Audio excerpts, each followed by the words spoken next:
En este vídeo verás que más veces de las que creemos podemos tener gente peligrosa a nuestro lado sin darnos cuenta. Con esto me refiero a que las apariencias engañan y es lo que veremos en el vídeo de hoy. Yo soy el Benji y este es el caso de José Bretón.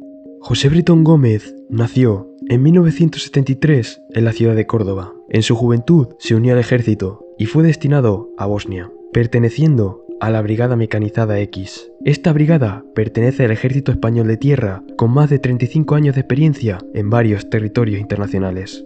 En el tiempo que estuvo Bretón en el ejército, es en el que se cree que su mente empezó a cambiar. Incluso en ese mismo periodo de tiempo, José se intentó quitarse la vida por una ruptura amorosa mediante pastillas. Debido a esto, José Bretón fue sometido a tratamiento psiquiátrico, tratamiento que dejó al poco tiempo.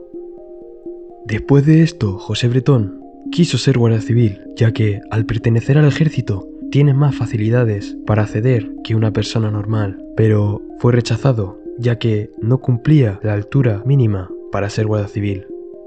Tras esto, José consiguió otros empleos de transportista, y en este tiempo fue cuando conoció a Ruth Ortiz Ramos, con quien empezó a salir y al poco tiempo casarse en 2002. Tras casarse, José y Ruth vivirían en Córdoba y vivían una vida muy normal, y aunque José no quería tener hijos, el 2 de octubre de 2005 tuvieron a su primera hija, llamada Ruth, al igual que la madre, y el 10 de septiembre de 2009 nacería su segundo hijo, llamado José. José Bretón y Ruth Ortiz parecían un matrimonio feliz, pero no todo es lo que parece, y es que José Bretón era un tipo muy maniático y estricto, y no le gustaba para nada el ruido, siendo así que hasta para comer se ponía tapones en los oídos para no escuchar a los demás comer.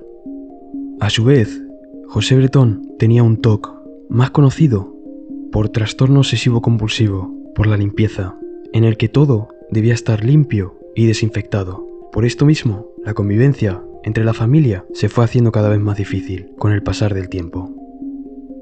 Por estos y por varios motivos más, la relación entre Ruth y José se fue desgastando, siendo así que en septiembre de 2011, Ruth presentó el divorcio. Ante esto, José se mudó con sus padres e intentó reconquistarla mediante el envío de cartas y regalos. Incluso le prometió a su mujer que iría al psiquiatra. Dicho psiquiatra le recetó pastillas contra la depresión y la ansiedad, llamadas Orfidal y Motivan, pastillas que luego serían claves en la escena del crimen. Ruth, ante todo, no cambió su decisión y tenía claro que ella no quería volver con José, y fue entonces cuando José Bretón comenzó a planear su crimen como venganza hacia su exmujer. El divorcio siguió adelante y se estableció una custodia compartida en el que sus hijos durante la semana estarían con su madre y los fines de semana estarían con su padre. El día 7 de octubre de 2011, José Bretón le tocaba encargarse de los niños. Esa misma mañana compró varios bidones de combustible y se llevó a los niños a casa de su hermana, Catalina Bretón. Mientras que los niños estaban en casa de su tía, José Bretón fue hacia una finca perteneciente a su familia, llamada Finca de las Quemadillas, para dejar los bidones de combustible que había comprado esa misma mañana.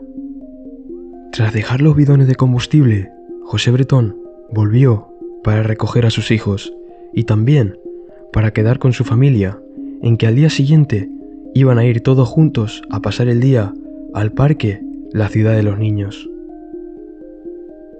A la mañana siguiente, José Bretón y sus niños van a visitar de nuevo a su tía para jugar con sus primos. En determinado momento, José Bretón y su hermana tienen una discusión y José dice que se va a llevar a sus hijos a comer a casa de sus padres. Antes de salir de casa de su hermana, cambió su decisión y dijo que se iba a comer a casa de unos amigos con los niños. Tras la comida, por la tarde, José Bretón lleva a sus hijos al parque Ciudad de los Niños, en el que José se entretiene con el móvil y pierde la pista de sus hijos. Es entonces cuando José Bretón pide ayuda a sus familiares y sus familiares acuden al parque para ayudar a buscar a sus hijos, pero no encuentran nada. Es entonces cuando José Bretón llama a las autoridades, en la que explica que ha perdido la pista de sus hijos. Tras la llamada, llegan las autoridades para preguntarle qué ha pasado. Y es aquí cuando José empieza a parecer sospechoso, ya que dice que no recuerda nada y no sabe responder las preguntas realizadas por los agentes. A su vez, tenía una actitud muy tranquila y fría en una persona la cual aparentemente acababa de perder a sus hijos. Todo esto provocó que José Bretón fuera el principal sospechoso por la desaparición de sus hijos. José Bretón, ya en comisaría, no sabía explicar qué había pasado con claridad, cayendo en muchas contradicciones. Los agentes querían saber qué había hecho antes de ir al parque y José Bretón dijo que él y sus hijos habían ido a comer a casa de unos amigos y que tras acabar, él y los niños habían ido a la finca de las Quemadillas. José, al ser preguntado sobre dónde y con qué amigos había estado, no supo responder y no dijo ni dirección ni nombres. Tras esto, José Bretón acabó admitiendo que tras salir de casa de su hermana fue a la de sus padres y que luego se fue directamente a la finca. La policía, al saber esta nueva información, fue con José a la finca de las Quemadillas y allí encontraron restos de una hoguera. Al ser preguntado por la hoguera, José dijo que mientras sus hijos dormían la siesta, él había quemado algunas cosas que pertenecían a su mujer y algunos animales muertos. La policía, al examinar las cenizas, encuentran pequeños huesos y mandan a la policía forense a la finca para que investigue a qué o quién pertenecen esos huesos. Con todo esto, la policía empieza una búsqueda por los alrededores de la finca y en busca de testigos que confirmen que José había ido al parque con los niños. Todos los testigos que fueron preguntados por la policía dijeron que habían visto a José Bretón en el parque, pero no a los niños. También vecinos de la finca dijeron que ese día habían visto una gran hoguera que desprendía un humo negro y un olor muy fuerte a neumático quemado. La policía, el día 12 de octubre de 2011, consiguió acceso a las cámaras de seguridad del parque y en las grabaciones vieron cómo José Bretón llegó al parque sin sus hijos. En dichas grabaciones vieron cómo José dio un par de vueltas mirando el móvil y posteriormente fingir que había perdido a sus niños. José Bretón ingresó en prisión el día 21 de octubre de 2011, 13 días después de la desaparición de sus hijos. La policía forense, tras investigar los huesos encontrados en la hoguera, dijo que los huesos encontrados estaban demasiado quemados como para sacar ADN de ellos. Por eso mismo, los huesos debían ser comparados con otros y se estableció que estos huesos pertenecían a animales pequeños como roedores.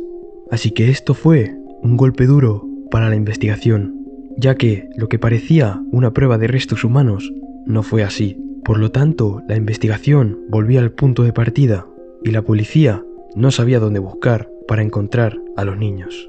Durante 10 meses, la policía estableció una búsqueda en la que usando perros y georradares buscaba algún rastro de los niños, pero no encontraron nada.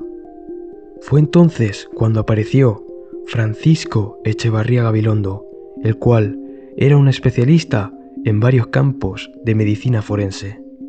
Francisco pidió examinar los huesos encontrados por segunda vez y estableció que estos huesos no pertenecían a animales pequeños, sino que pertenecían a 2 niños de 2 años y 6 años de edad, respectivamente. La primera forense que analizó los huesos y estableció que pertenecían a animales pequeños pidió una tercera opinión.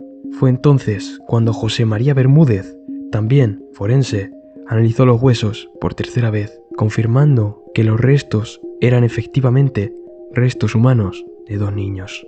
Josefina Lamas, primera en analizar los restos, fue destituida, ya que por su error había ocasionado que el caso se retrasara mucho más tiempo del que debía.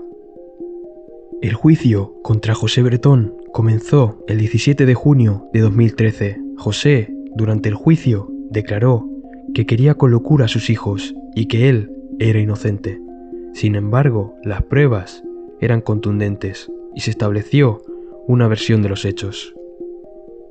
En esa versión de los hechos se cree que la mañana del 8 de octubre, José Bretón y sus hijos van a la casa de sus padres, tras irse de casa de su hermana. Allí, en casa de sus padres, José les dice que va a comer a casa de unos amigos junto con los niños. Lo malo es que dichos amigos no existen y se van directos a la finca de las Quemadillas. Y de camino a la misma, José da a los niños sus pastillas que le habían sido recetadas por el psiquiatra, más concretamente Orfidal y Motivan. No se sabe qué cantidad ni cuándo exactamente fueron dadas las pastillas a sus niños. Lo que sí se sabe es que a la 1:48 del mediodía, José Bretón llamó a su mujer hasta 3 veces, pero su mujer no respondió las llamadas. Se cree que con los niños completamente dormidos, José encendió una hoguera y roció el combustible que había comprado junto con madera en una mesa de metal. Solo como dato, José había comprado 271 litros de combustible. José Bretón envolvió a los niños con unas mantas y los puso junto a la hoguera. Fue entonces cuando José prendió fuego a la hoguera, alimentándola con combustible en lo que se cree hasta las 5:30 de la tarde. Tras esto, se subió a su coche y se dirigió al parque. Ya en el parque, fingió perder a sus hijos. El 12 de julio de 2013, José Bretón fue declarado culpable de asesinato de sus 2 hijos y condenado a 40 años de prisión, 20 años por cada uno de ellos. En varias ocasiones, José Bretón intentó recurrir a la sentencia, y no fue hasta 2015 que, tras un recurso presentado por su defensa, consiguió que le redujeran la condena de 40 a 25 años, ya que ese era el límite máximo que podía ser impuesto de cumplimiento de condena. Actualmente José Bretón cumple condena en la cárcel de Herrera de la Mancha junto con otros presos, y también con Miguel Carcaño, quien también está encarcelado ahí. Si quieren ver el vídeo donde hablo de él, aquí lo tienen en la tarjeta de arriba. Cuéntame qué te ha parecido este caso y no te olvides de suscribirte y darle al like si te ha gustado el vídeo. Por mi parte, me despido. Soy el Benji y nos vemos en el próximo vídeo.